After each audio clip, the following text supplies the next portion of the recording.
Subscribe करें GST platform YouTube channel को और बेल आइकन प्रेस कर लें जीएसटी और इनकम टैक्स की वीडियोस सबसे पहले देखने के लिए।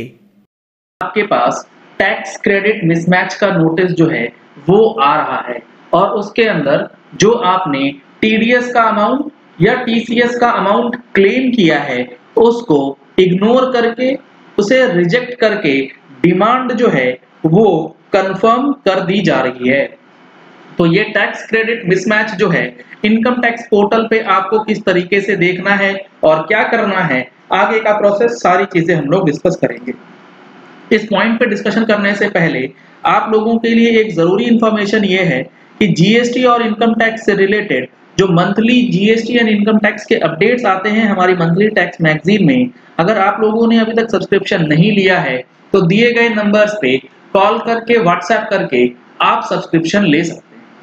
अब यहाँ पर जो हमारा इनकम टैक्स पोर्टल है इसके अंदर सर्विसेज टैब में एक नया टैब इनेबल कर दिया गया है पिछले महीने, जिसके अंदर टैक्स क्रेडिट मिसमैच की बात करी गई है। यहाँ पर आपको क्या करना है, यहाँ पर आपको अपना पैन नंबर डालना है और असेसमेंट ईयर सिलेक्ट करना है। इसमें असेसमेंट ईयर 11-12 से लेके असेसमेंट ईयर 21-22 जिसकी रिटर्न्स आप फाइल कर चुके होंगे उस पीरियड तक का डेटा जो है वो दिया जाएगा। यहाँ पर जैसे ही आप इसे सबमिट करेंगे, सबमिट करने के बाद tax credit mismatch for TCS claim amount, अब इस पर्टिकुलर केस में टीसीएस का अमाउंट था तो टीसीएस का अमाउंट दिखा दिया गया।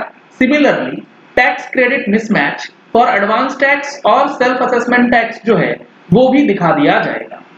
अगर आपने कोई टीडीएस का अमाउंट क्लेम किया है या कोई ऐसा अमाउंट क्लेम किया है जो कि आपके क्रेडिट साइड में आ रहा है, यानी कि आपके टैक्स पेएबल से उस लायबिलिटी के अंदर एडजस्टमेंट आपको दी गई है, तो उसका कंपैरिजन यहाँ पर होगा। अब यहाँ पर आप देख पा रहे हैं दो तरीके से डेटा जो है वो दिया जाएगा। सबसे पहला है टीसीएस क्लेम अमाउंट। अब ये क्लेम अमाउंट क्या है?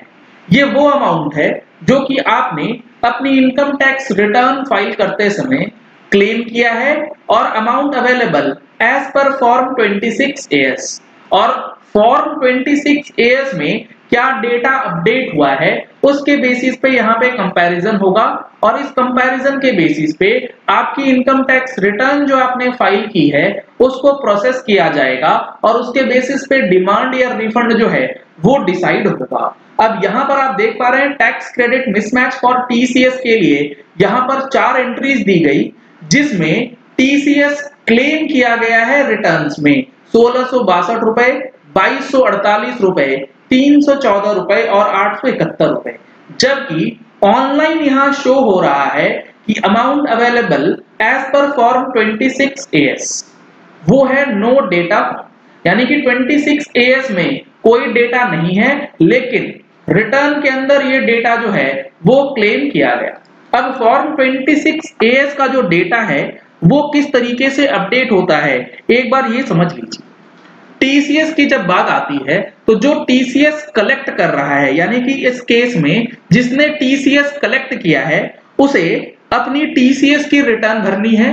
टीसीएस की रिटर्न भरते समय वो पैन नंबर डालेगा आपका और कितने अमाउंट पे टीसीएस कलेक्ट हुआ और कितना टीसीएस कलेक्ट हुआ उस सारी डिटेल्स को डालते हुए उसे फॉर्म 27EQ जो है वो फाइल करना है और उसके बेसिस पे आपका फॉर्म 26AS जो है वो अपडेट होगा, ऑनलाइन यहां शो होगा। इसके लिए आप जो बंदा टीसीएस कलेक्ट करके आपसे जमा कर रहा है उससे टीसीएस सर्टिफिकेट जो है वो मांग सकते हैं। अगर आपका टीडीएस का केस है तो आप उससे टीडीएस सर्टिफिकेट मांग सकते हैं। अगर उसने 26AS में डेटा अपडेट कर दिया है अपनी टीसीएस या टीडीएस की रिटर्न को फाइल करके तो वो सर्टिफिकेट दे देगा। उसके बावजूद भी अगर यहाँ पे डेटा नॉट अवेलेबल है तो आपको आगे क्या करना है वो भी हम लोग अभी देखेंगे। सिमिलरली यहाँ पर एडवांस टैक्स और सेल्फ असेसमेंट टैक्स जो है वो यहाँ दिखाया जा रहा है। चलान क्लेम्ड इन रिटर्न, रिटर्न के अंदर क्या अमाउंट पे करके हमने क्लेम किया है और क्या है एज पर 26AS, इस डेटा का भी यहाँ पर ऑटो पॉपुलेशन आ रहा है और यहाँ बताया गया है कि there is a mismatch and there is a mismatch. अब यहाँ पर जो ये सेल्फ असेसमेंट टैक्स है इसके अंदर मिसमैच क्या है? इसके अंदर मिसमैच है कि जो चालान सीरियल नंबर है वो रिटर्न में जो लिखी गई है और जो 26 AS में आ रहा है इसके अंदर मिसमैच है। तो इस मिसमैचेस की वजह से आपके पास अगर रिफंड बनता है तो रिफंड आपका विथहेल्ड हो सकता है, रुक सकता है। आप इस चीज को चेक कर लीजिए कि आपके वर्क लिस्ट में एक्शन के लिए कोई टैब तो इनेबल नहीं कर दिया गया इस मिसमैचेस की वजह से, क्योंकि जैसे ही यहां मिसमैच मिलेगा सिस्टम जो है ऑटोमेटिकली यहां पर एक कंफर्मेशन आपसे मांगेगा कि ये मिसमैचेस हैं, इसके बारे में आपका क्या कहना है। तो इस रिस्पांस के लिए आपको कुछ चीजों का ध्यान रखना है। जैसे अगर आपने टीडीएस या टीसीएस क्लेम किया है तो आप सामने वाले से सर्टिफिकेट मंगा लीजिए और ऑनलाइन 26 AS के बजाय जो ऑफलाइन 26 AS की पीडीएफ फाइल है उसे जरूर डाउनलोड कर लीजिए, क्योंकि यहां पर आप देखेंगे तो असेसमेंट ईयर 21-22 के लिए ऑनलाइन 26 AS के अंदर दिखाया गया कि नो डेटा, लेकिन अब आप यहां देखेंगे तो यहां पर ऑलरेडी टीसीएस का अमाउंट जो है जो हमने क्लेम किया है रिटर्न के अंदर वो properly to the point match कर रहा है। तो इसका मतलब कि पोर्टल में कहीं ना कहीं मिसमैचेस इश्यूज जो हैं इनकम टैक्स के अंदर है। इस पर्टिकुलर पीडीएफ फाइल को आप अपलोड करके ये कह सकते हैं कि ये जो डेटा है वो ऑटोमेटिकली गलत तरीके से पॉपुलेट कर रहा है, जिसकी वजह से डिफरेंसेस जो है वो आ रही हैं। तो ये काफी इंपॉर्टेंट है क्योंकि इस चीज को लेकर के काफी लोगों के पास डिमांड जो है वो आ गई है, क्योंकि टैक्स क्रेडिट मिसमैच वाला जो टैब है वो ये बता रहा है कि आपकी रिटर्न्स के अंदर जो आपने क्रेडिट्स क्लेम किए हैं वो आपके इनकम टैक्स पोर्टल में ऑलरेडी अवेलेबल नहीं है, जिसकी वजह से आपको उसका बेनिफिट जो है वो नहीं मिल पा रहा। तो अब इसको कैसे चेक करना है, क्या आपका फर्दर कोर्स ऑफ एक्शन रहेगा, ये आप लोगों को समझ लेना है।